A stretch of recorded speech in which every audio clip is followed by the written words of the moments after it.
Dear students, I am Thomas Gass. I am an Assistant Secretary General at the United Nations headquarters in New York, and I am thrilled to be able to join you through this video.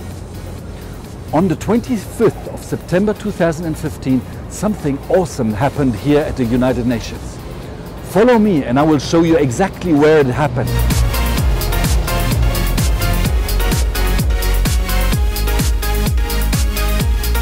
This is the hall of the General Assembly of the United Nations.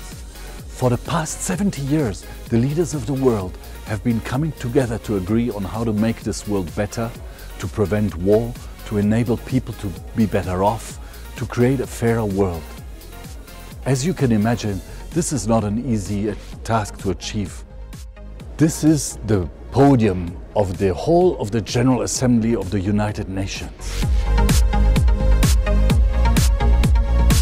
And this is where the President of the General Assembly sits, and on his side the Secretary General of the United Nations and someone else from the Secretariat Services.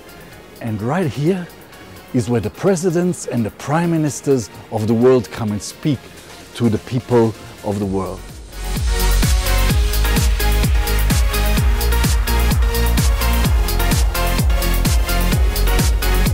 Just as in school, the people and the countries of the world are very different and have a hard time getting along with each other.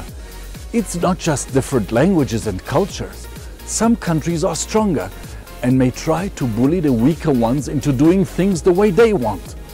Most countries tend to think of themselves first and want the best deal for themselves. Sounds familiar? Well, last year, after 3 years of tough negotiations, they finally agreed. It is so decided. They adopted 17 Sustainable Development Goals to transform this planet by 2030. 17 goals to make the world more equal, to fight poverty, and to make sure that future generations, meaning all of you, can enjoy the beauty of nature and all the resources you need, just as we did. They agreed that no country can achieve the goals on its own and that all countries have to work together to achieve them. And the most important, they all said that we must change the way we deal with the weakest among us. They agreed that from now on, we should take the greatest care of those who are weak or in need or different. Now, these 193 world leaders didn't just promise these things to each other. They promised them to the people of the world. They promised them to you. So if we want them to remember their promise, we better tell the world about it. So imagine how thrilled my colleagues and I are here at the UN to see a growing movement of young students around the world who have all decided to become champions and promoters of these 17 goals.